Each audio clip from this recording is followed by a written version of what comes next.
The wild Mustang reared up without warning, hooves slashing at the air like thunder incarnate, and Diana Sinclair felt herself flying backward into nothing but sky and screaming wind before the ravine swallowed her whole.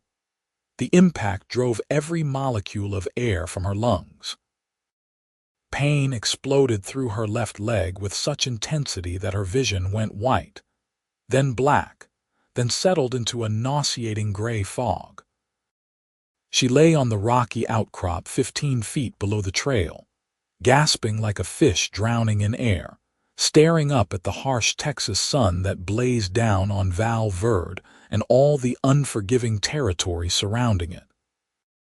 The year was 1882, and Diana had thought herself invincible this morning when she had saddled up that beautiful, wild-spirited Mustang against everyone's advice. Now she knew better. Now she understood exactly how fragile the human body could be when gravity and stone conspired against it. Above her, she heard the Mustang's retreating hoofbeats, and then silence. The kind of silence that made a person realize just how alone they were in this vast, indifferent landscape. She tried to move her left leg and immediately regretted it. The pain was so severe she tasted copper in her mouth from biting her tongue. Broken, definitely broken. She could see the unnatural angle of it, and bile rose in her throat. "Help," she tried to call out, but her voice came out as barely more than a whisper. The fall had stolen her breath and her strength. Tears leaked from the corners of her eyes, carving tracks through the dust on her face. She was going to die here. 22 years old, and she was going to die in this ravine because she had been too stubborn, too determined to prove she could handle that Mustang when her father's ranch hands had told her it was too green, too unpredictable. Then she heard it. The careful sound of boots on rock, the small cascade of pebbles disturbing the stillness. Someone was climbing down to her. "Hold on," a man's voice called out, deep and steady. "I am coming down, do not try to move." Diana wanted to laugh at that instruction. Moving was the last thing she intended to do. Every breath hurt. Every heartbeat sent fresh waves of agony radiating from her shattered leg. She turned her head slightly, trying to see her rescuer, and caught a glimpse of a tall figure descending the ravine wall with the confidence of someone who had done such things before. He dropped the last few feet and landed in a crouch beside her, and Diana found herself looking up into the most striking face she had ever seen. He was perhaps 26 or 27, with sun-darkened skin and eyes the color of strong coffee. A few days' worth of dark stubble shadowed his jaw, and his black hair was slightly too long, curling at his collar beneath his worn hat. His clothes marked him as a working cowboy, dusty denim and a faded blue shirt, leather vest scarred with use. "My name is Gabriel Irons," he said, his hands already moving over her with practiced efficiency, checking for injuries. His touch was gentle but sure. "I saw you fall. Can you tell me your name, Diana?" she managed, her voice shaking. "Diana Sinclair, my leg, I know, I can see it." His expression was grave but calm. "I need to stabilize it before I can get you out of here. It is going to hurt. I will not lie to you about that." She nodded, appreciating his honesty even as fear clawed at her chest. "Do what you have to do." Gabriel's hands went to his belt, and he began unbuckling it with swift, economical movements. "I was riding to Val Verde when I saw that Mustang throw you. That was quite a fall. You are lucky you landed on this ledge and not at the bottom." Diana glanced to her left and saw what he meant. The ravine dropped another 30 feet beyond where she lay. If she had fallen just a few feet to the side, they would not be having this conversation. The realization made her head swim. "I need you to stay with me," Gabriel said sharply, drawing her attention back to him. "Look at me, Diana. Keep your eyes on my face." She obeyed, focusing on those dark eyes that seemed to see right through her. He had his belt free now and was pulling off his vest. His shirt was damp with sweat from the relentless Texas heat, and she could see the powerful muscles of his shoulders and arms as he worked. "This will hurt," he warned again, and then his hands were on her leg. Deanna screamed. She could not help it. The pain was beyond anything she had imagined, beyond language or thought. It was pure sensation, white-hot and all-consuming. She heard Gabriel's voice as if from a great distance, murmuring words she could not quite make out, soothing and steady. His hands worked quickly, efficiently, using his belt to create a makeshift splint along with 2 straight pieces of deadwood he had grabbed from nearby. He secured it tightly, immobilizing the broken bone. When it was done, Deanna was shaking, covered in cold sweat despite the heat. Gabriel produced a canteen and held it to her lips. "Drink," he ordered gently. "Small sips." The water was warm and tasted of metal, but it was the most wonderful thing she had ever experienced. She drank gratefully, and Gabriel's hand supported the back of her head with surprising tenderness. "Now comes the hard part," he said when she had finished drinking. "I need to get you up to the trail. Can you hold on to me?" Deanna wanted to say no, wanted to tell him she could not possibly endure being moved, but she also knew she had no choice. The afternoon sun was brutal, and staying in this ravine was not an option. She nodded. Gabriel positioned himself carefully, sliding one arm beneath her shoulders and the other under her knees, mindful of her splinted leg. "On 3, he said. 1, 2, he lifted her on 2, and Deanna bit down hard on her lip to keep from screaming again. He held her against his chest, her head tucked under his chin, and began the climb back up the ravine wall. It should have been impossible. She was not a small woman, and the slope was treacherous, but Gabriel moved with the sure-footedness of a mountain goat, never faltering, never losing his grip on her. Deanna clutched at his shirt, pressing her face against his chest, breathing in the scent of leather and sweat and something distinctly him. His heart beat steadily beneath her ear, strong and reassuring. The climb felt like it took hours, but it could only have been minutes before Gabriel was hauling them both over the edge and onto level ground. He did not put her down immediately, instead carrying her to the shade of a stunted mesquite tree a short distance from the trail. There he finally lowered her, easing her down with infinite care. "My horse is just up the trail," he said, already rising. "I will be right back." Deanna watched him jog away, marveling at his calm competence. Most men would have been flustered or panicked by finding a woman with a broken leg at the bottom of a ravine. Gabriel had simply done what needed doing. She looked down at her leg, at the neat splint he had fashioned from his belt and some deadwood. The leather was good quality, worn soft with use and care. It seemed wrong that he had sacrificed it for her. He returned moments later leading a handsome bay gelding.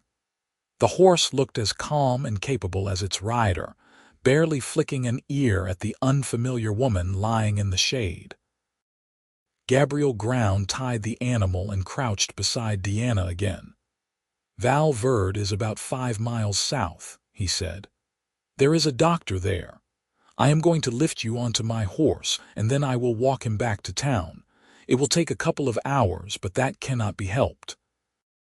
The important thing is to keep that leg as still as possible." "A couple of hours." Deanna's voice came out higher than she intended. The thought of enduring this pain for that long made her want to weep. Gabriel's expression softened slightly. "I know, but you are strong. You survived that fall. You can survive this too." Something in his voice, in the absolute certainty with which he said it, made Deanna believe him. She nodded, setting her jaw. All right. Getting her onto the horse was another ordeal of pain and tears, but Gabriel managed it with remarkable skill. He positioned her sideways on the saddle. her injured leg supported and elevated as much as possible, and then took the reins and began leading the bay down the trail toward Val Verde. The journey was every bit as difficult as Diana had feared. The horse's gait, smooth as it was, still sent jolts of pain through her leg with each step. The sun beat down mercilessly, and despite the canteen of water Gabriel made her drink from regularly, her head pounded and her mouth felt full of cotton. She drifted in and out of full awareness, sometimes finding herself slumped against the horse's neck, sometimes sitting upright with Gabriel's hand steadying her. He talked to her during the walk, asking her questions, making her respond to keep her conscious. She learned that he had been working at a ranch north of Val Verde for the past 6 months, that he had grown up in Montana territory, that he had been breaking horses since he was 15 years old. His voice was like an anchor, keeping her tethered to consciousness when the pain threatened to drag her under.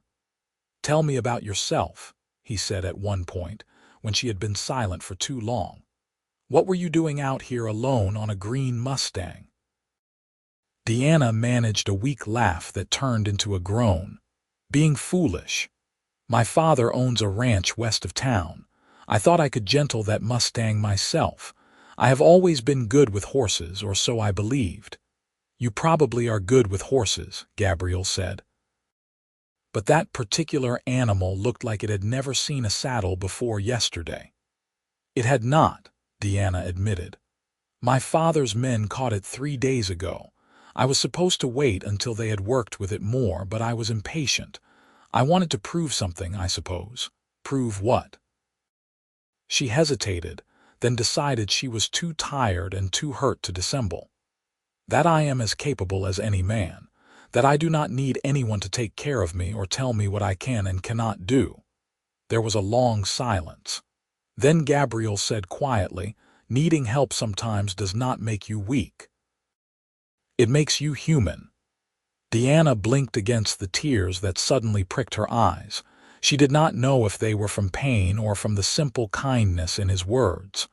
"I suppose you are right about that. Besides," Gabriel continued, and she could hear the faint smile in his voice, "you lasted on that Mustang longer than some men would have. The fall was bad luck, not bad skill." The kindness in his words wrapped around her like a blanket, and Diana found herself wanting to know more about this man who had climbed down into a ravine for a stranger, who had sacrificed his belt to splint her leg, who was now walking miles in the blazing sun to get her to safety. "Why did you stop?" she asked. "Most people would have ridden on, not wanting to get involved." Gabriel was quiet for a moment. "I could not do that," he said finally. "I would not." It was not much of an answer, but something in the way he said it told Diana it was all the answer she was going to get. Some people were simply made differently, built with a core of decency that would not allow them to turn away from someone in need. Gabriel Irons, she was beginning to realize, was one of those people. The sun was lowering toward the horizon when the buildings of Val Verde finally came into view. Diana had never been so grateful to see the dusty streets and false-fronted buildings of the small town. Gabriel quickened his pace slightly, heading straight for the doctor's office on the main street. The doctor, an older man named Whitfield who had been practicing medicine in Val Verde for 20 years, took one look at Diana's splinted leg and let out a low whistle.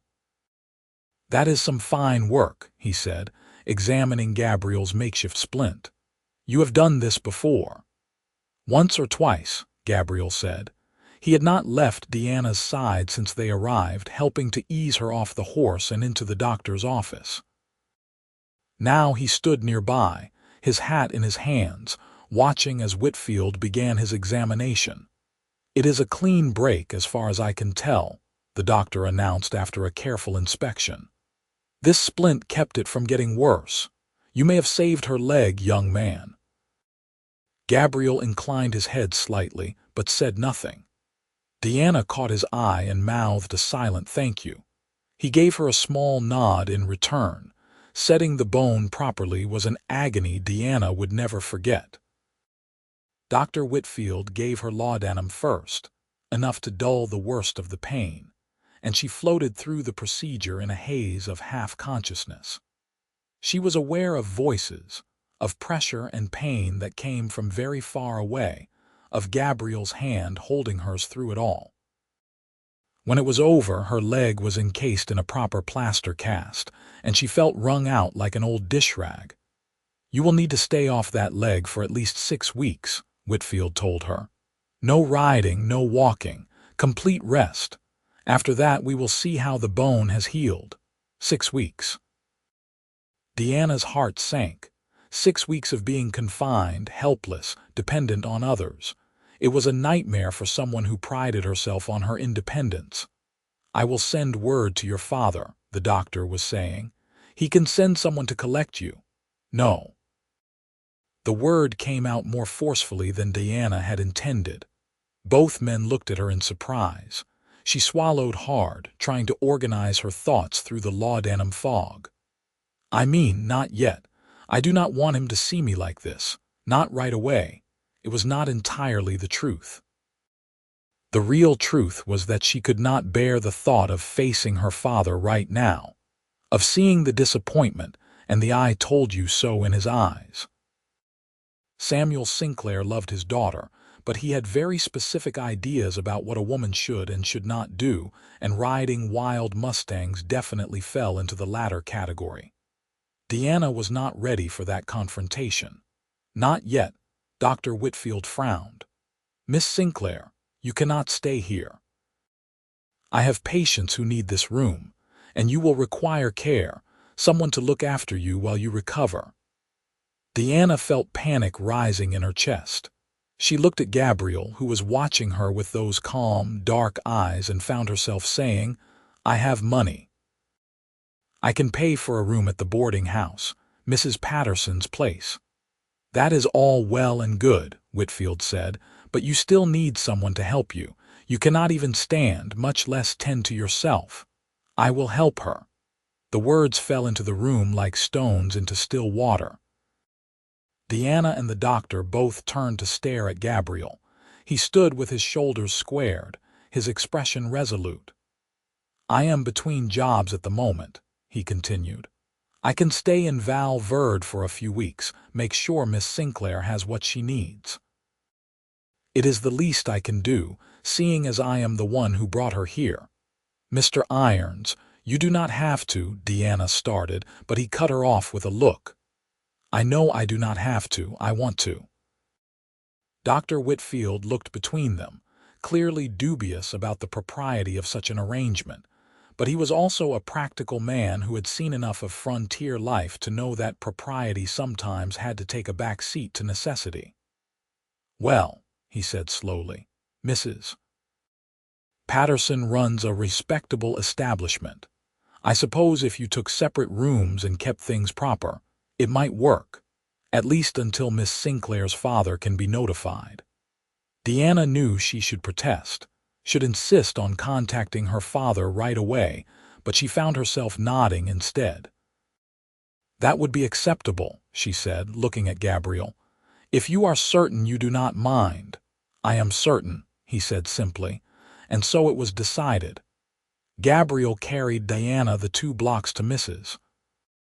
Patterson's boarding house, a neat 2-story building with a wide front porch and lace curtains in the windows. Mrs. Patterson herself, a plump woman in her 50s with shrewd blue eyes, took in the situation at a glance and immediately sprang into action. "I have 2 rooms available on the 2nd floor," she announced, "right next to each other, which will make things easier. Young man, you can put her in number 3. I will have my girl bring up some supper shortly." Gabriel carried Deanna up the stairs as easily as if she weighed nothing and settled her onto the narrow bed in room 3. The room was simple but clean, with whitewashed walls and a window that looked out onto the main street. Mrs. Patterson bustled in with extra pillows, propping Deanna's injured leg up carefully. "The first week will be the worst," she said with the assurance of someone who had nursed many an injury in her time. "After that, the pain will ease some. You just rest now, dear." "Mr. Irons, your room is right through that door there. You call out if you need anything, you hear." When they were finally alone, Deanna found herself suddenly shy. Gabriel stood by the window, the fading sunlight casting his profile in gold and shadow. He looked tired, she realized. Of course he was tired. He had spent hours walking in the heat, had climbed down into a ravine, had carried her multiple times, and he was doing all of this for a stranger. "I do not know how to thank you," she said softly. "You saved my life today." "If you had not come along, but I did come along," Gabriel interrupted. He turned to face her, and something in his expression made her breath catch. "I am glad I was there. I am glad I could help. Still, you have gone above and beyond what anyone could expect. You do not have to stay." "I am sure I can manage, Deanna." The way he said her name, firm but gentle, stopped her mid-sentence. "You cannot manage, not yet. And I told you I would stay, so I am staying. We can argue about it if you like, but I should warn you I am quite stubborn." Despite everything, Deanna found herself smiling. "I am stubborn too." "I noticed," Gabriel said, and there was humor in his voice now.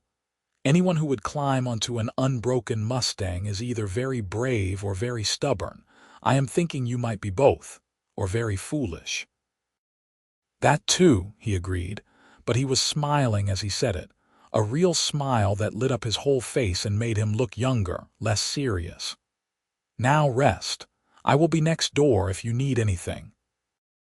He left, closing the door quietly behind him, and Deanna lay back against the pillows, staring at the ceiling. Her leg throbbed despite the laudanum, and she knew she faced weeks of pain and frustration ahead. But underneath the pain and the worry, there was something else. A strange flutter in her chest when she thought about Gabriel Irons, about the way he had looked at her, spoken to her, cared for her. She barely knew him. Today had been full of trauma and fear and pain, and yet she found herself looking forward to tomorrow, to seeing him again. It was absurd. It was foolish. It was probably the laudanum talking. But as she drifted off to sleep, it was Gabriel's face she saw behind her closed eyelids, and the memory of his steady hands that followed her into dreams. The next days settled into a routine that was both strange and oddly comfortable. Gabriel proved to be an attentive but unobtrusive caretaker. He brought her meals from Mrs. Patterson's kitchen, helped her with the awkward business of getting from the bed to the chair by the window and back again, and never once made her feel like a burden. He had a quiet competence about him that put Deanna at ease, and more than that, he treated her like a person, not a fragile doll that might break at any moment. On the third day, when Deanna was feeling slightly more human and less consumed by pain, she asked him about himself. They were sitting in her room, she in the chair by the window and he perched on the edge of the bed. Mrs. Patterson had insisted on propriety, so they kept the door cracked open at all times, but the old woman had also been surprisingly understanding about the situation. "You said you grew up in Montana Territory," Deanna prompted. "What brought you down to Texas?" Gabriel was quiet for a moment, turning his coffee cup in his hands. "Restlessness, I suppose. I have never been good at staying in one place. My father was a ranch hand, moved around a lot when I was growing up. I guess I inherited that from him." "Do you still see him?" "Your father, he died 5 years ago, pneumonia. My mother went 2 years before that. There was no one left up north, so I just started drifting. Working where I could find work, moving on when the mood struck." There was no self-pity in his voice, just a matter-of-fact recounting of the truth, but Diana's heart ached for him anyway. "That sounds lonely," Gabriel shrugged. "Sometimes it is, but it is also freedom. I go where I want, work when I want, answer to no one but myself. Do you ever want something different, A place to stay, a home. He looked at her then, really looked at her, and Deanna felt that flutter in her chest again. "I do not know," he said slowly. "I never have before. But lately, I have been wondering." They sat in silence for a moment, the air between them charged with something Diana could not quite name. Then Gabriel cleared his throat and stood. "I should let you rest. The doctor said you need plenty of sleep to heal." But Deanna was not ready for him to leave. "Wait. Could you tell me more? About your travels, the places you have been?" Gabriel hesitated, then sat back down. And for the next hour he told her stories of his wanderings. He spoke of the vast emptiness of Montana, of cattle drives that stretched for hundreds of miles, of nights spent under stars so bright they seemed close enough to touch. He told her about a winter in Wyoming where the snow had been so deep he had not seen bare ground for 4 months, about a summer in New Mexico where the heat had been like a living thing, oppressive and inescapable. Diana listened, fascinated. Her own life had been so circumscribed, bounded by her father's ranch and the small town of Val Verde. She had read about far-off places in books, but hearing about them from someone who had actually been there was different. Gabriel made the places come alive with his words, painting pictures that she could almost see. "You should write these stories down," she said when he finally paused. "People would want to read them." Gabriel laughed, a warm sound that made Deanna smile. "I am a cowboy, not a writer. Besides, most of it is just the everyday business of living, not very exciting when you are in the middle of it." "It is exciting to me," Deanna said, and meant it. Over the following days, these conversations became the best part of Deanna's recovery. Gabriel would come to her room, ostensibly to check on her or bring her meals, and they would end up talking for hours. She learned that he had a sharp sense of humor hidden beneath his serious exterior, that he was extraordinarily well-read despite his lack of formal education, that he had a deep love for horses and an almost uncanny ability to understand them. In turn, Deanna found herself telling him things she had never told anyone else, about how she had grown up motherless, her own mother having died bringing her into the world, about how her father loved her but did not understand her, could not comprehend why she was not content to learn needlework and piano and prepare herself for marriage like other young women, about her love of the ranch, of the wide open spaces and the horses and the freedom that came from being on horseback with nothing but sky all around. "Your father must be worried about you by now," Gabriel said one evening, about a week into her recovery. "We should send word, let him know you are safe." Deanna felt her stomach clench with anxiety. "I know. I just keep thinking one more day and then I will be strong enough to face him." Gabriel studied her face. "You are afraid of him?" "No," Deanna shook her head quickly. "Not afraid. Just disappointed in myself. He told me not to try breaking that Mustang. He specifically forbade it, actually, and I did it anyway, and now look at me." She gestured to her casted leg. "He was right, and I hate that he was right." "He was not right," Gabriel said firmly. "He was cautious, which is not the same thing. What happened to you was an accident. It could have happened to anyone, man or woman, experienced or not. That Mustang was spooked by something, maybe a rattlesnake or a rabbit. You did not do anything wrong." Diana wanted desperately to believe him. "My father will not see it that way." "Then your father is wrong." The certainty in Gabriel's voice made something loosen in Diana's chest. She found herself blinking back sudden tears. "Thank you for saying that. I am not just saying it, I mean it." He reached out and took her hand, his calloused fingers warm and strong around hers. "Deanna, you are one of the bravest people I have ever met. You got on that horse knowing it was dangerous because you wanted to prove something to yourself. That is not foolishness. That is courage." Deanna looked down at their joined hands, at the way her pale fingers looked against his sun-darkened skin. Her heart was beating very fast. "Gabriel," she said softly, and then could not think of what else to say. He seemed to realize he was still holding her hand and released it quickly, looking almost embarrassed. "I am sorry, I did not mean to overstep."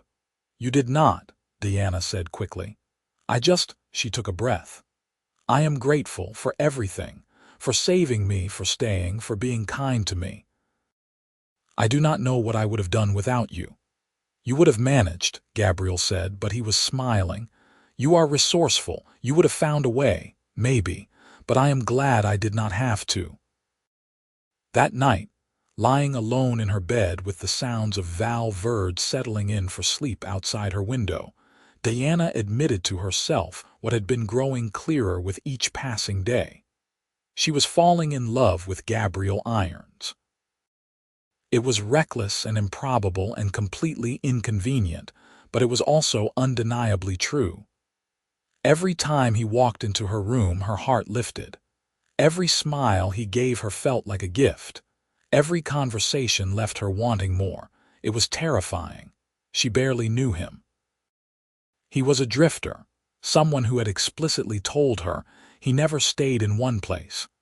And she had a broken leg and a disappointed father waiting for her at home. This was the worst possible time for her to be developing feelings for anyone, let alone a wandering cowboy who would probably be gone the moment she no longer needed his help. But the heart, Diana was learning, did not care about timing or practicality. The heart wanted what it wanted.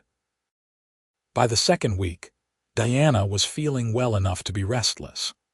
The confinement was driving her mad, and even Gabriel's company, wonderful as it was, could not completely make up for her inability to move freely. She sat by the window for hours, watching the life of Val Verde pass by on the street below, and felt like a caged bird. Gabriel seemed to sense her frustration. One afternoon, he came to her room with a gleam in his eye that immediately made her suspicious. "What are you planning?" she asked. "Who says I am planning anything? That look on your face says it," he grinned, and Diana's traitorous heart did a little flip. "I thought you might like to get out of this room for a while, see something other than these four walls." Diana sat up straighter. "The doctor said I should not move around. I am not suggesting you walk anywhere, but I could carry you downstairs to the porch. You could sit in the fresh air for a while, watch the sunset. I promise to bring you back the moment you start feeling tired." It was probably not a good idea. It was almost certainly not what Dr. Whitfield had in mind when he said complete rest, but Diana found herself nodding eagerly. "Yes, please, I would love that." Gabriel's smile widened. He crossed the room and bent down, sliding one arm behind her back and the other beneath her knees, careful of her casted leg. Diana put her arms around his neck, and for just a moment, before he lifted her, their faces were very close together. She could see the flecks of gold in his dark eyes, could feel the warmth of his breath on her cheek.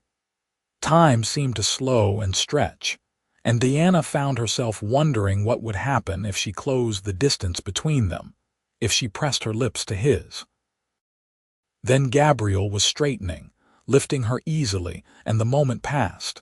He carried her carefully down the stairs and out onto the wide front porch of the boarding house.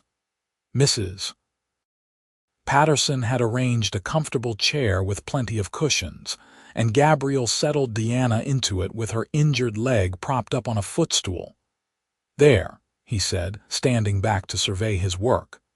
"How does that feel?" "Wonderful," Diana breathed, and it was the truth. The evening air was just beginning to cool after the heat of the day, and a gentle breeze carried the scent of dust and horses and the indefinable smell of the desert. The sky was starting to turn colors, deep gold fading to orange and pink. "This is perfect." Gabriel pulled up another chair and sat beside her. They watched in companionable silence as the sun sank lower, painting the western sky in shades of flame. Other people passed by on the street, and several called out greetings to Gabriel, who seemed to have made himself well known in Val Verde over the past 2 weeks. Deanna felt a pang at that. He had put his own life on hold to take care of her, a stranger. What must he think of her, keeping him tied to this town when he was clearly someone who valued his freedom? "What are you thinking about?" Gabriel asked, and Deanna realized she had been frowning. "I was thinking that you must be eager to move on," she said. "Once I am healed enough to manage on my own, I mean. You have been very kind, but I am sure you have places you would rather be." Gabriel was quiet for a long moment. "I have been thinking about that too," he said finally. "And the truth is, I am not as eager to leave as I thought I would be." Deanna's heart stuttered. "No, no." He turned to look at her, and there was something in his expression that made her breath catch. "Deanna, I need to be honest with you. These past 2 weeks, getting to know you, talking with you, they have been some of the best days I have had in a very long time. I know that probably sounds strange, given the circumstances, but it is the truth." "It does not sound strange," Deanna said softly. "I have been feeling the same way." The air between them seemed to crackle with possibility. Gabriel reached out and took her hand, and this time he did not let go. "I have been alone for a long time," he said. "By choice, mostly. I told myself I liked it that way, that I did not need anyone. But lately I have been wondering if maybe I was wrong." Diana's throat felt tight. "What are you saying?"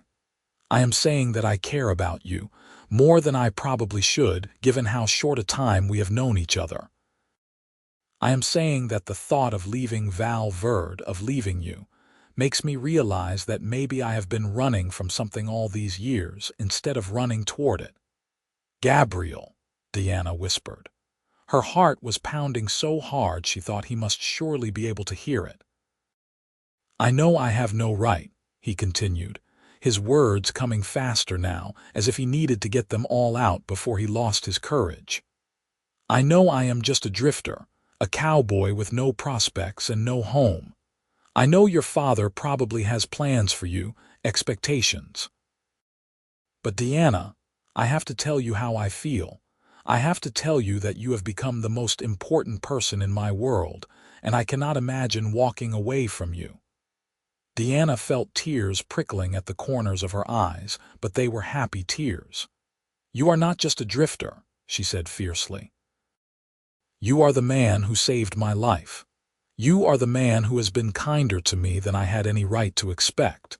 You are intelligent and thoughtful and good, and I do not care what you have or do not have. I care about you too, Gabriel, so much." The smile that spread across Gabriel's face was like the sun coming out. He raised her hand to his lips and pressed a kiss to her knuckles, his eyes never leaving hers. "I want to court you properly," he said, "with your father's permission if he will give it. I want to stay in Val Verde, find steady work. I want to prove to him and to you that I am worthy of you." "You do not have to prove anything to me," Deanna said. "I already know your worth." "But I have to prove it to myself," Gabriel said. "I have been drifting for so long, I need to know I can stop. I need to know I can build something, be someone you can depend on." Diana squeezed his hand. "Then we will do it together. Once my leg heals, we will talk to my father, we will make him understand." They sat together on the porch as the stars began to appear in the darkening sky, hands clasped. And Diana felt a happiness so profound, it was almost frightening. This man, this wonderful, unexpected man, had come into her life on what should have been the worst day of her life, and had somehow turned it into something miraculous. The sound of approaching hoofbeats made them both look up. A rider was coming hard down the main street, slowing as he reached the boarding house. In the fading light, Deanna recognized one of her father's ranch hands, a man named Pete who had worked for Samuel Sinclair for nearly a decade. Diana's stomach dropped. Pete dismounted quickly, his face grim, and climbed the porch steps 2 at a time. When he saw Deanna sitting there, relief flooded his features. "Miss Deanna, thank God," he said, pulling off his hat. "Your father has been beside himself. When you did not come home that day and we found that Mustang wandering riderless, we thought the worst. We have been searching for 2 weeks. Guilt washed over Deanna in waves. In her selfishness, her reluctance to face her father's disappointment, she had not thought about how worried he must be. "I am sorry, Pete. I should have sent word. I was injured and I just needed time to— Is she all right?"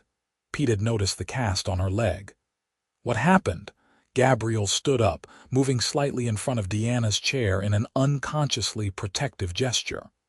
"The Mustang threw her into a ravine. She broke her leg. I found her and brought her to town to Dr. Whitfield. She has been recovering here." Pete looked at Gabriel with undisguised suspicion. "And who might you be?" "Gabriel Irons. I have been helping Miss Sinclair while she recovers." The ranch hand's eyes narrowed.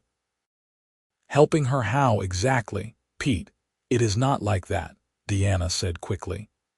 "Mr. Irons saved my life. He has been nothing but respectful and proper. Mrs. Patterson has been here the whole time, chaperoning. There is nothing improper about the situation." But she could see that Pete was not convinced, and her heart sank. She knew what this would look like to her father. His unmarried daughter spending 2 weeks in the company of a strange man, no matter how innocent the circumstances. Samuel Sinclair was a fair man in most regards, but he was also a product of his time and place. He would be furious. "Your father sent me to bring you home," Pete said. "I will get the wagon. We can leave first thing in the morning."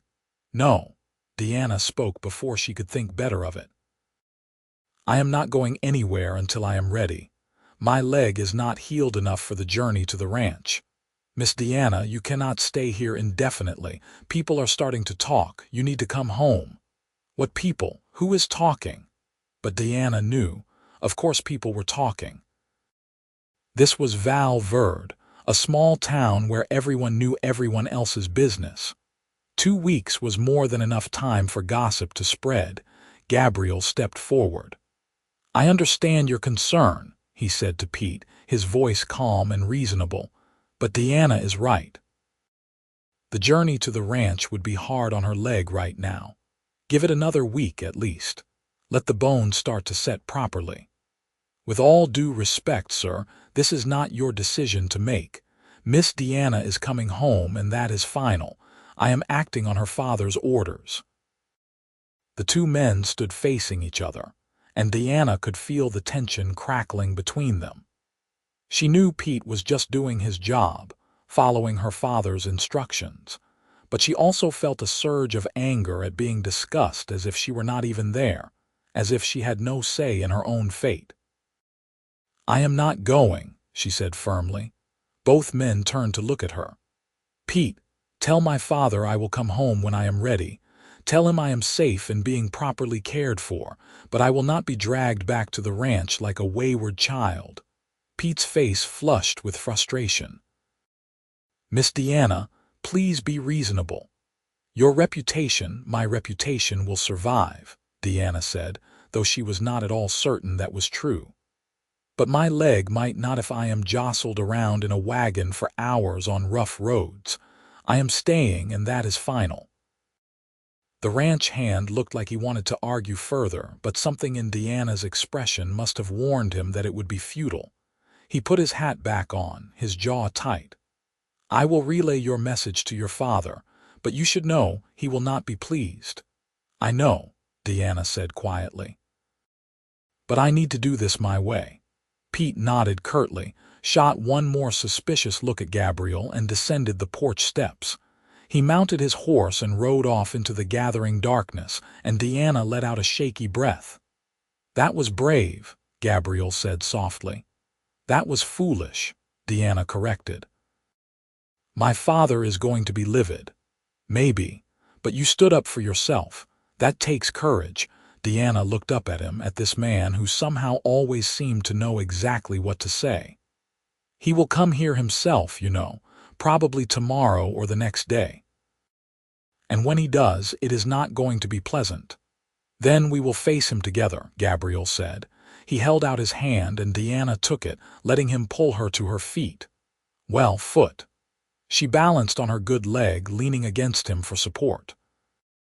They stood there on the porch, his arm around her waist to steady her, and Deanna felt a fierce rush of emotion. Whatever happened, whatever her father said or did, she had this. She had Gabriel and he had her, and they would figure out the rest together.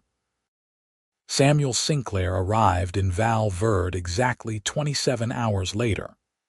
Deanna was sitting in her room when she heard the commotion in the street below, the sound of horses and raised voices.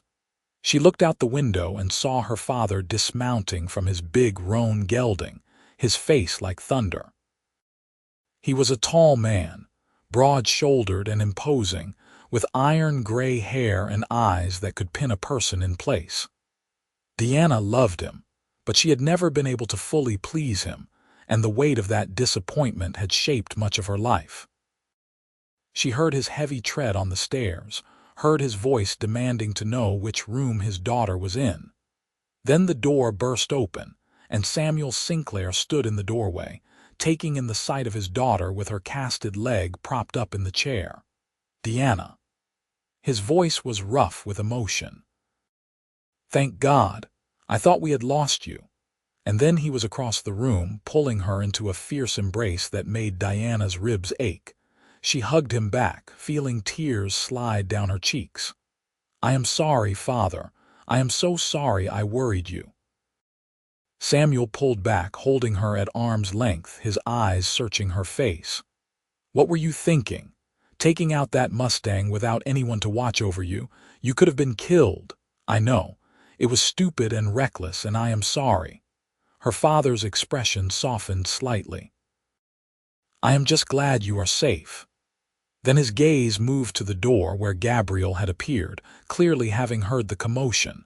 Samuel's eyes narrowed. And who are you? Gabriel stepped into the room, calm despite the older man's obvious hostility. Gabriel Irons, sir. I am the one who found your daughter after her fall. I brought her to town and have been helping to look after her while she recovers. Helping to look after her. Samuel's voice was dangerously quiet. For 2 weeks, without sending word to her family, without any proper chaperone. Father, that is not fair, Deanna protested. Mrs. Patterson has been here the whole time, and Gabriel saved my life. If he had not found me, I would have died in that ravine. You should be thanking him, not interrogating him. But Samuel was not to be deterred. He looked at Gabriel with the cold assessment of a man used to measuring the worth of other men. What are your intentions toward my daughter, Mr. Irons? Diana felt her face burn with embarrassment. Father, please, it is all right. Gabriel's voice was steady. He met Samuel's gaze squarely. My intentions are entirely honorable, sir. I would like your permission to court your daughter. I care for her deeply, and I believe she cares for me. The silence that followed was deafening. Samuel stared at Gabriel as if he had spoken in a foreign language. Then he laughed, a short, harsh bark of sound. Court her. You want to court my daughter. And what exactly do you have to offer her, Mr. Irons? What are your prospects, your property, your family? Father, Deanna was appalled, but Gabriel remained calm. I have nothing, sir. No property, no family, no prospects to speak of. I am a ranch hand, a cowboy. I drift from job to job. By any conventional measure, I am not good enough for your daughter. I know that. And yet you have the audacity to ask for permission to court her. Yes, sir.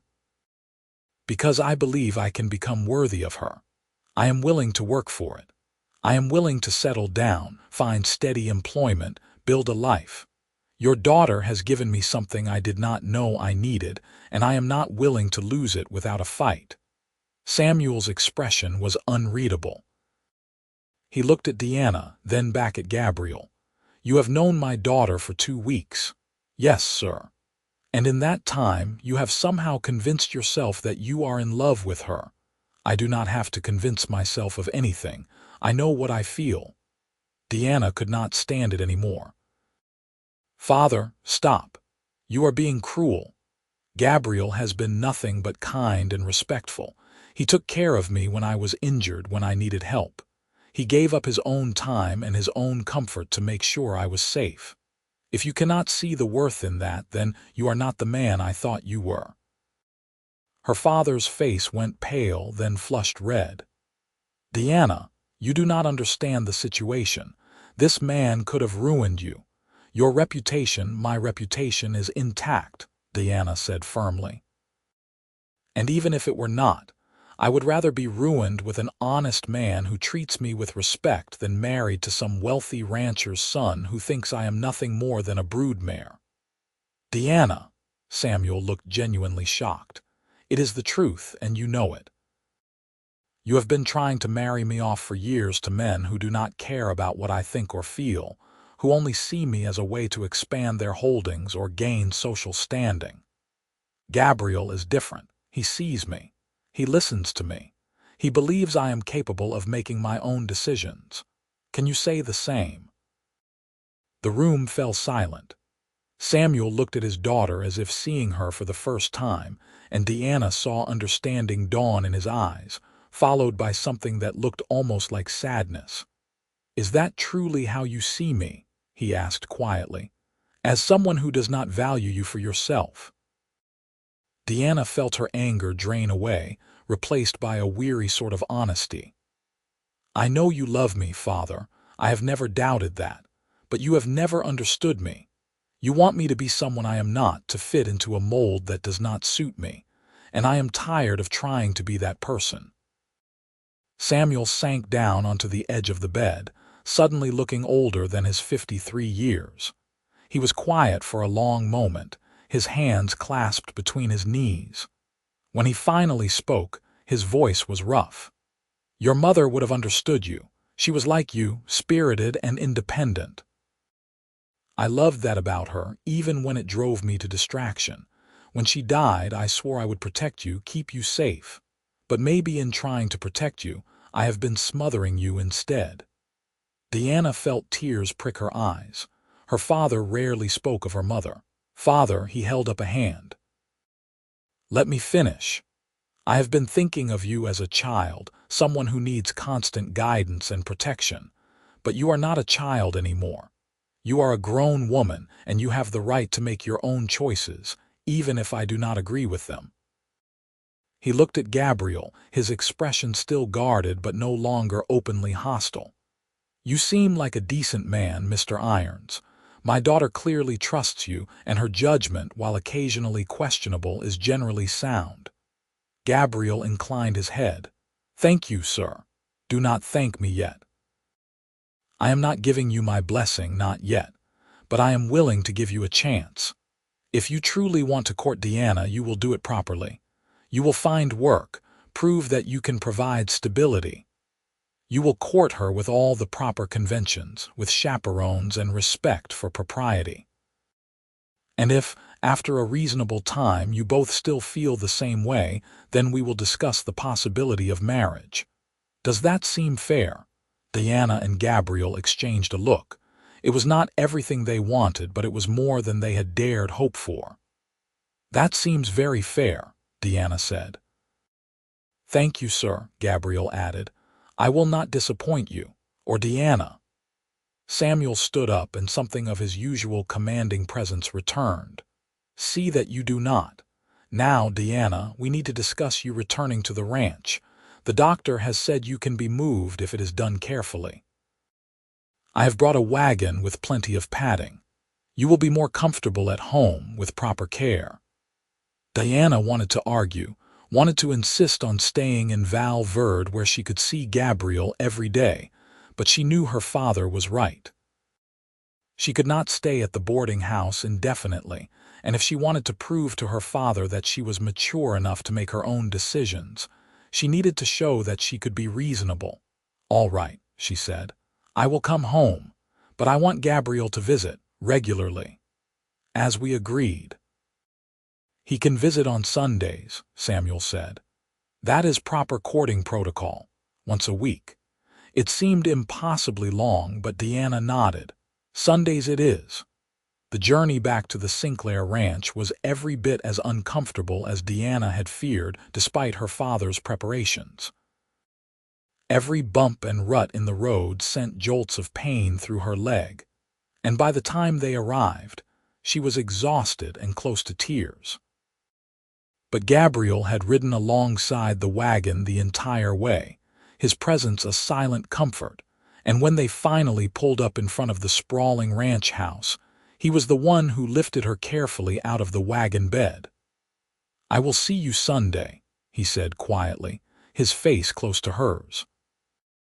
"That is only 5 days away." 5 days feels like forever, Deanna admitted. "I know, but we can do this.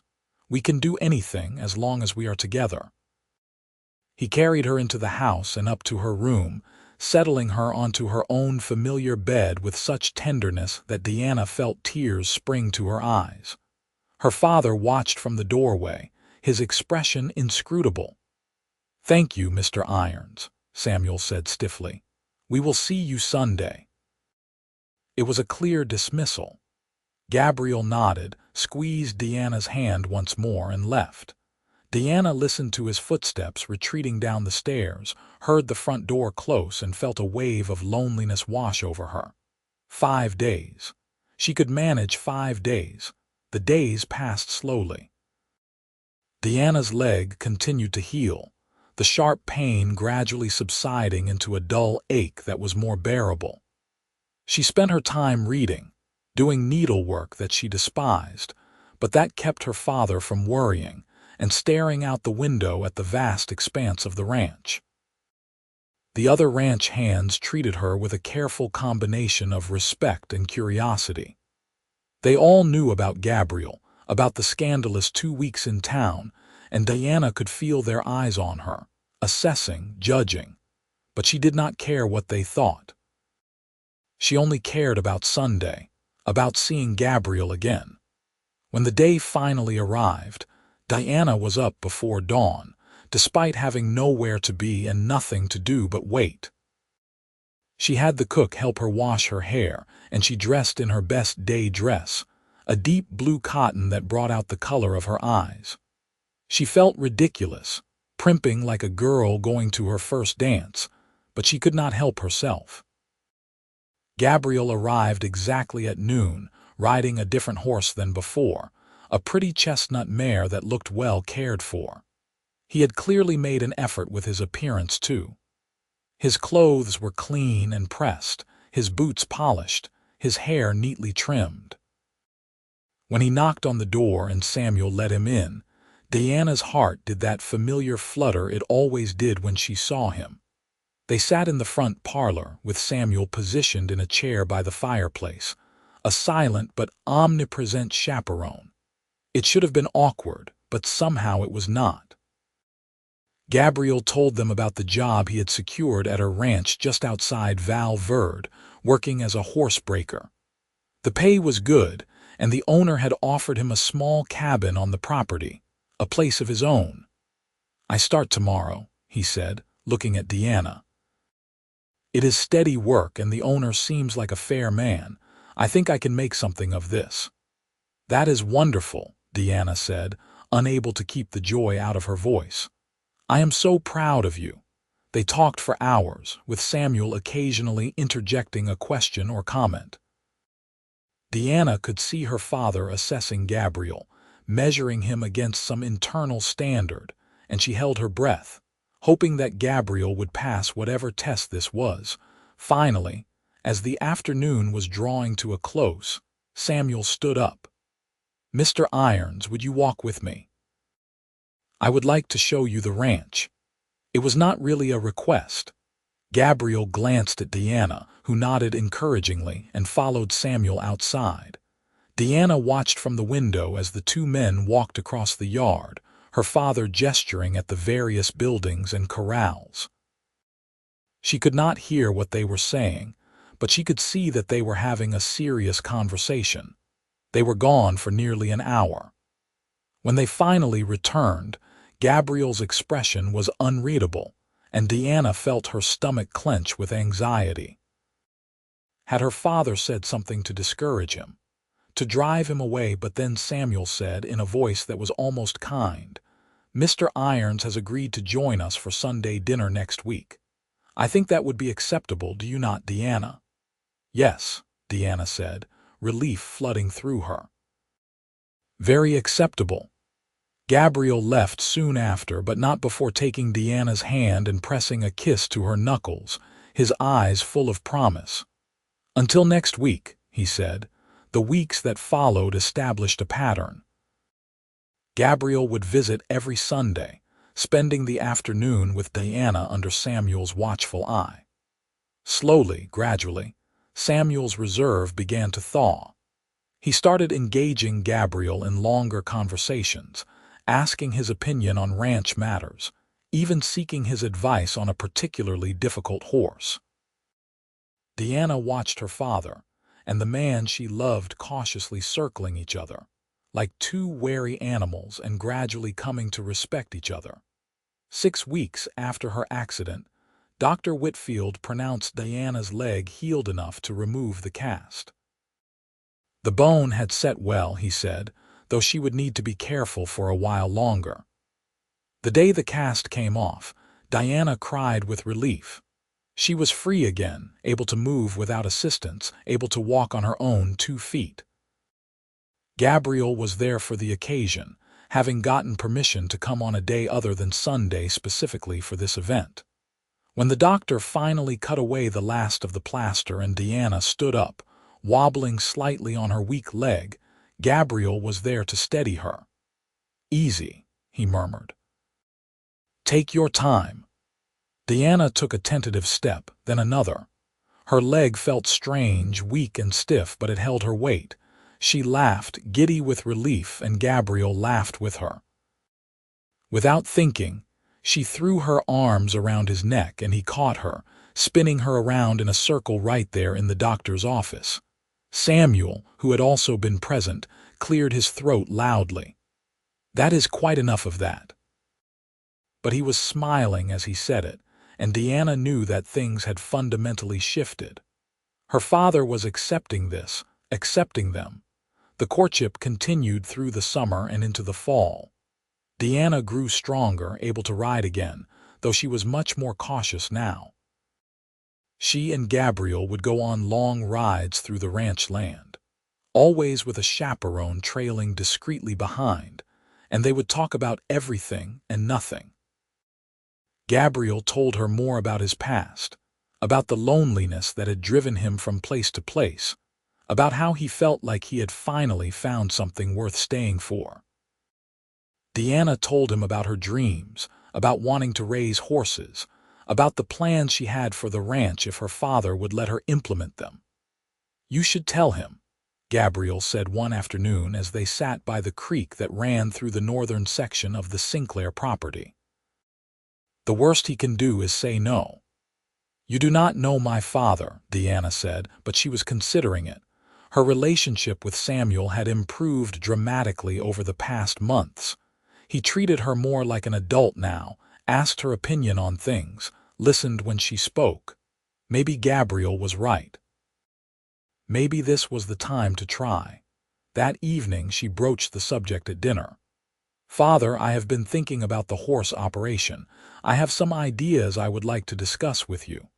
Samuel looked up from his plate, his expression mildly surprised. "What sort of ideas?" Deanna took a breath. "I think we should expand, not the cattle operation, but the horses. There is a growing market for well-trained mounts, especially in the army and among ranchers. If we focused on breeding and training quality horses, I believe we could make a significant profit.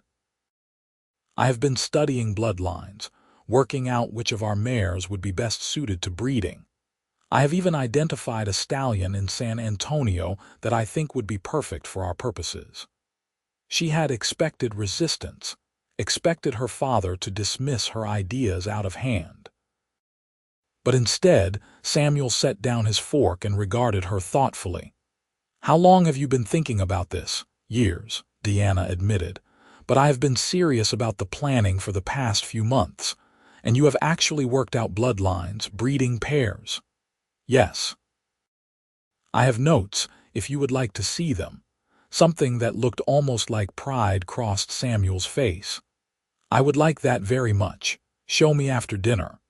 They spent the next 2 hours going over Deanna's carefully drawn charts and notes. Samuel asked probing questions, poked holes in her logic, challenged her assumptions. But he also listened, really listened, and by the end of the evening he was nodding slowly. "This is good work, Deanna. Solid thinking. I will consider it." It was not a yes, but it was not a no either, and Deanna felt like she was walking on air. The next Sunday she told Gabriel about the conversation. His face lit up with genuine delight. "I knew he would see sense. You are brilliant, Deanna. This plan of yours is going to work." "I hope so," Deanna said. "I want to contribute something real to the ranch. I want to prove that I am capable of more than just needlework and piano." "You have already proven that," Gabriel said. "To me, to your father, to everyone. You are the most capable person I know." Deanna felt warmth spread through her chest. "I think I might be falling in love with you, Gabriel Irons." The words were out before she could stop them, and Deanna felt her face flush with heat. It was too soon, too bold. Ladies were not supposed to declare their feelings first. But she had never been very good at following those rules, and she could not seem to stop herself around Gabriel. Gabriel's expression went soft, and he reached out to cup her face in his hand. "Might be." "Deanna, I fell in love with you the moment you looked up at me from that ravine, all defiance and determination despite being in agony. I have been in love with you every day since." "Really?" Deanna's voice came out as barely a whisper. "Really. I love you, Deanna Sinclair. I love your courage and your stubbornness and your brilliant mind. I love the way you see the world, the way you refuse to accept limitations. I love everything about you, and I want to spend the rest of my life loving you, if you will let me." Deanna felt tears sliding down her cheeks, but they were happy tears. "I love you too, so much." Gabriel leaned forward, his intention clear, and Deanna met him halfway. Their lips met in a kiss that was soft and sweet and full of promise. It was her first kiss, and it was perfect, everything she had ever imagined and more. When they finally pulled apart, both of them were smiling. "I want to marry you," Gabriel said. "I know we should wait, court properly for a year like is expected, but Deanna, I cannot imagine my life without you in it. Say you will marry me." "Yes," Deanna said without hesitation. "Yes, I will marry you. I do not care about waiting a year. I do not care about convention. I just want to be with you." They decided to ask Samuel for his blessing that very day. It was bold, perhaps even reckless, but it felt right. When Gabriel formally requested Diana's hand in marriage, Samuel was quiet for a long moment. Then he sighed deeply. "I had a feeling this was coming," he said. "You two have been making eyes at each other for months. I suppose it was inevitable." "Father," Deanna held her breath. Samuel looked at Gabriel, his expression serious. "You will take care of her, provide for her, stand by her no matter what." "I will," Gabriel said solemnly. "I swear it on my life." "And you," Samuel turned to Deanna, "you are certain this is what you want. You are young still. You could have your choice of suitors, men with more money, better prospects." "I do not want better prospects," Deanna said firmly. "I want Gabriel. He is good and kind, and he sees me for who I am. That is worth more than all the money in the world." Samuel was quiet again, and Deanna could see him struggling with something. Finally, he spoke. "Your mother would have liked him. She always had a soft spot for men who were not afraid to take risks, to forge their own path." He held out his hand to Gabriel. "You have my blessing. Make my daughter happy and we will have no problems." Gabriel shook the offered hand firmly. "Thank you, sir. I will spend every day trying to deserve her." The wedding was planned for early December, just a few weeks away. It would be a small affair, held at the ranch with just family and close friends.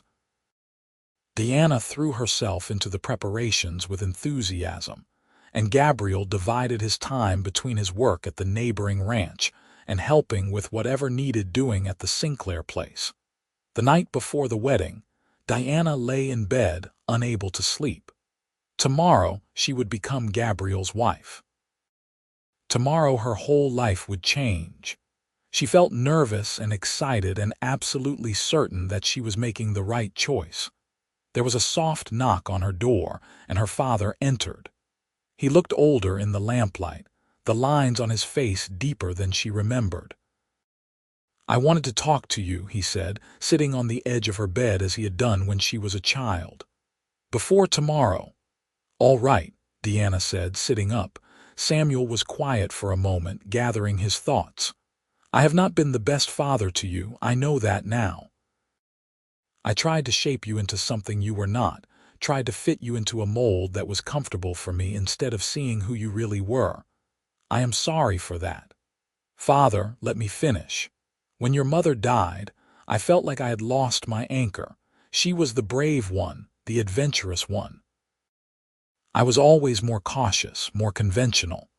And when you came along looking just like her with her spirit and her fire, I think part of me was afraid of losing you the way I lost her.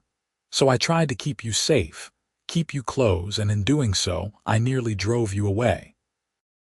Deanna felt tears gathering in her eyes. "You did not drive me away. I am right here." "Because Gabriel brought you back to me," Samuel said. "He showed me who you really are, what you are capable of. And more than that, he loves you exactly as you are. He does not try to change you or diminish you. That is a rare thing, Deanna, a precious thing. Hold on to it." "I will," Deanna promised. "I do." Samuel pulled her into a hug, holding her tightly. "Your mother would be so proud of the woman you have become. I am proud of you too. I should have said that more often." "You are saying it now," Deanna said into his shoulder. "That is what matters." They sat together for a long time, father and daughter, bridging the gap that had stood between them for so many years. When Samuel finally left, Deanna felt at peace. Tomorrow she would marry Gabriel, and they would start their new life together. But she would always be Samuel's daughter, and she knew now that he would always be there when she needed him. The wedding day dawned clear and beautiful, the December air crisp and cool. Deanna wore her mother's wedding dress, which had been carefully preserved all these years. It fit her perfectly, as if it had been made for her.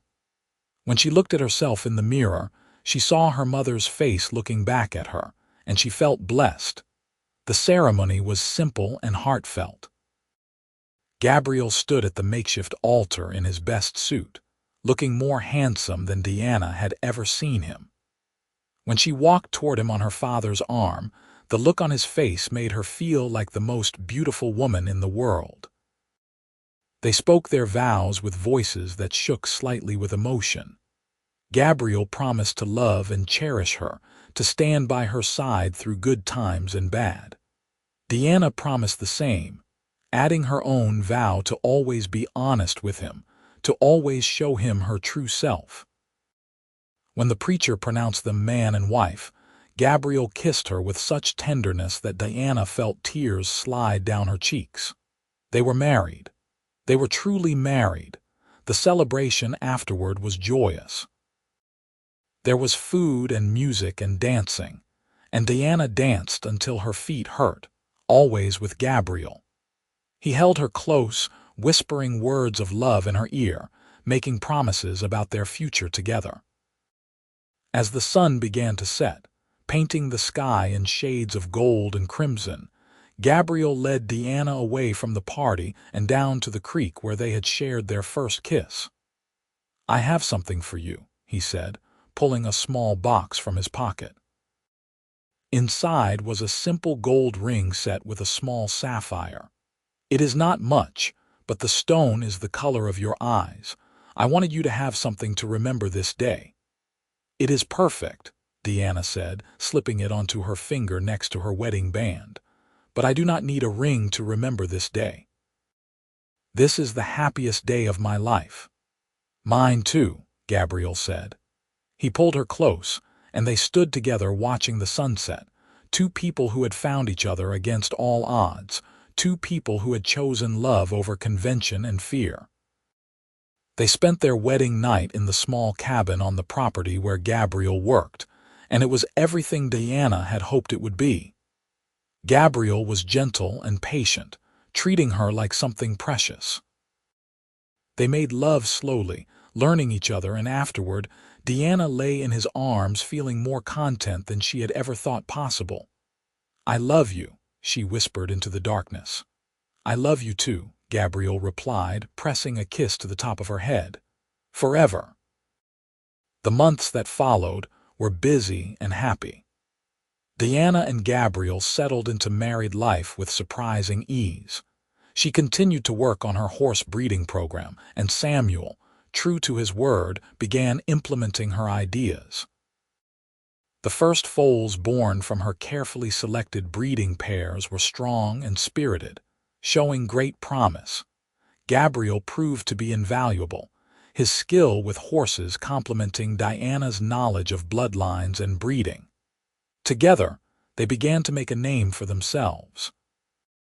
Ranchers from all over Texas started coming to the Sinclair ranch to see their horses, to place orders for future foals.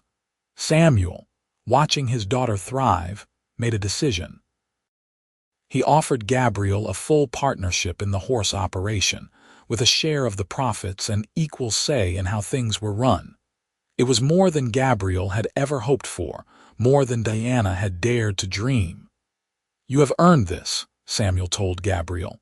"You and Deanna together. You have built something special, and I want to make sure you both reap the rewards." By their first anniversary, Deanna discovered she was pregnant. The news filled her with joy and terror in equal measure.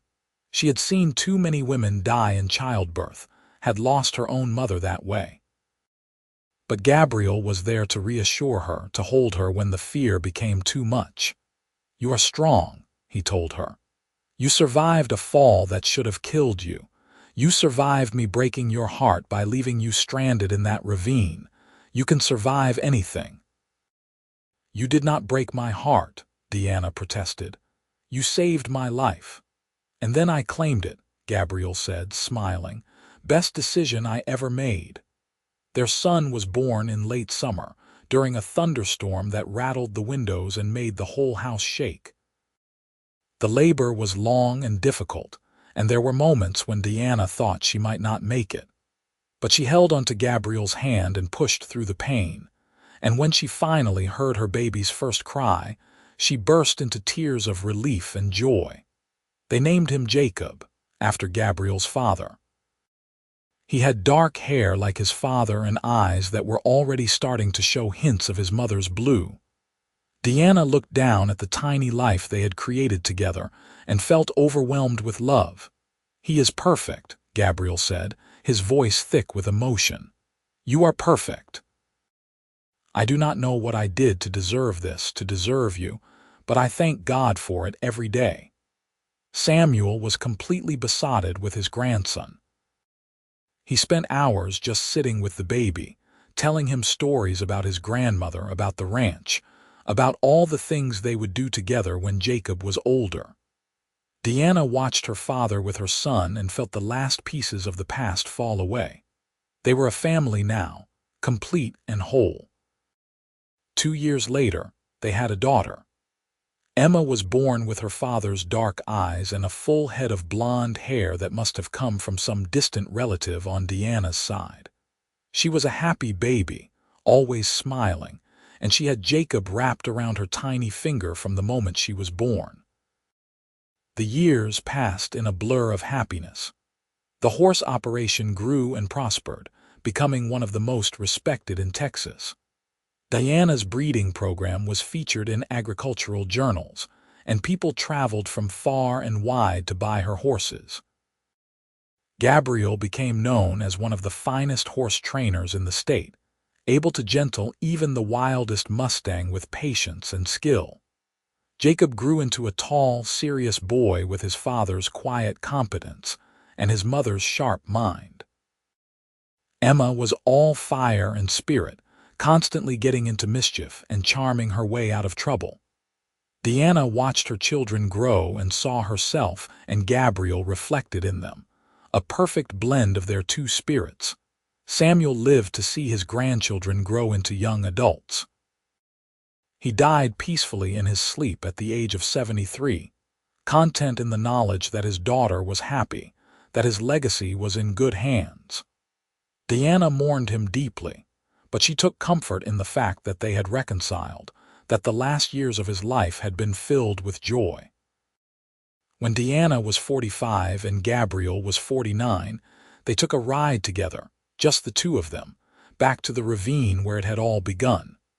It looked smaller somehow, less imposing than Deanna remembered. She dismounted carefully, her movements still graceful despite the years, and walked to the edge. "I fell right there," she said, pointing. "I thought I was going to die." Gabriel came to stand beside her, taking her hand. "I know, I thought I might have found you too late. Those few seconds before I heard you breathing, they were the longest of my life." Deanna turned to look at him. His hair was streaked with gray now, and there were lines around his eyes from years of squinting into the sun. But he was still the most handsome man she had ever seen, still the person she loved more than anyone else in the world. "You ever wonder what would have happened if you had ridden past that day?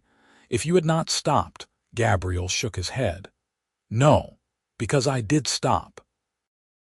I found you and you changed my life.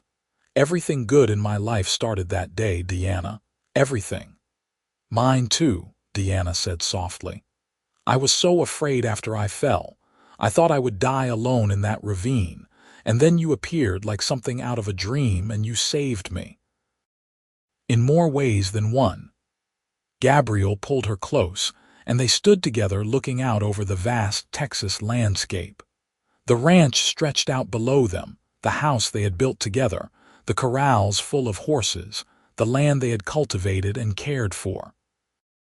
It was a good life, a full life, everything either of them could have wanted. "Thank you," Deanna said. "For what?" "For climbing down into that ravine, for splinting my leg with your belt, for staying when you could have left, for loving me." Gabriel kissed her, soft and sweet, a kiss that held 23 years of marriage, of love, of building a life together. "I would do it all again in a heartbeat. Every moment, every choice, if it led me back to you." They stood there for a long time, two people who had found each other against impossible odds, who had turned a moment of disaster into a lifetime of happiness. The sun was setting, painting the sky in brilliant colors, and Deanna thought about that terrified girl lying broken at the bottom of a ravine, waiting to die. That girl could never have imagined this, could never have dreamed that her darkest moment would lead to her greatest joy. But life, Deanna had learned, was full of unexpected turns. The Mustang had thrown her, yes. She had fallen and broken her leg and thought her life was over. But then Gabriel had climbed down to her, had splinted her leg with his belt, had carried her to safety. And in doing so, he had given her everything she had ever wanted without knowing she wanted it. As they rode back to the ranch in the gathering dusk, Deanna felt a profound sense of gratitude.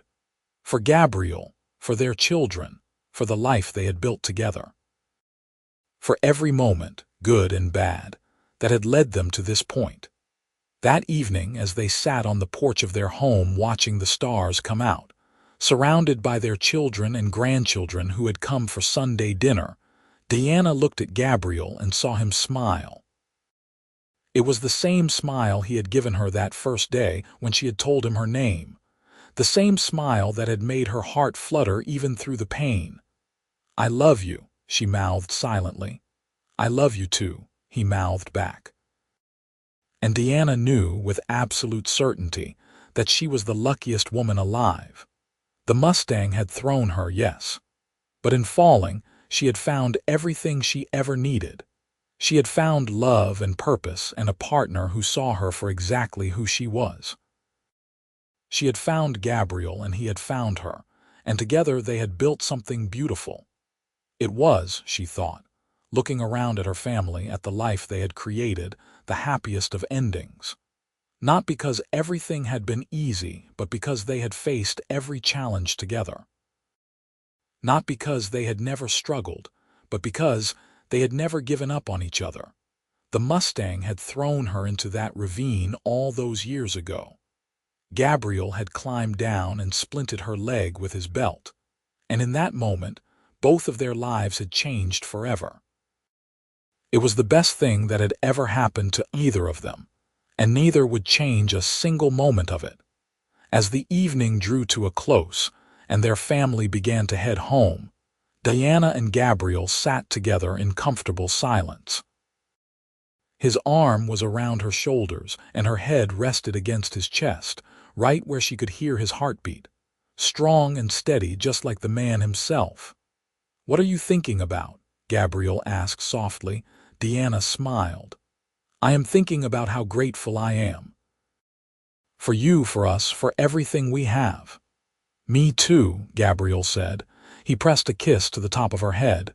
"Every single day." They sat together as the night deepened around them. Two souls who had found each other in the most unlikely of circumstances, who had built a life and a love that would last forever. The ravine was far behind them now, just a memory of where their story began. But the love they had found there, the connection they had forged in those desperate moments, that was eternal. And as Deanna drifted off to sleep that night, safe in Gabriel's arms, she thought once more of that terrified girl in the ravine, waiting to die. She wished she could go back and tell her not to be afraid, that help was coming. That the man who would climb down to save her would become the love of her life, her partner, her everything. But then again, maybe that girl already knew. Maybe in that moment when she had looked up and seen Gabriel descending toward her, she had recognized something essential. Maybe her heart had known, even before her mind caught up, that this was the beginning of something extraordinary. The Mustang had thrown her. Gabriel had caught her. And together, they had lived a love story for the ages, full of passion and partnership and profound respect. It was everything Deanna had ever wanted, everything she had been too afraid to hope for. And it all started with a fall, a cowboy, and a belt used as a splint. Sometimes, Deanna reflected, the best things in life come from the most unexpected places. You just have to be brave enough to hold on when you find them.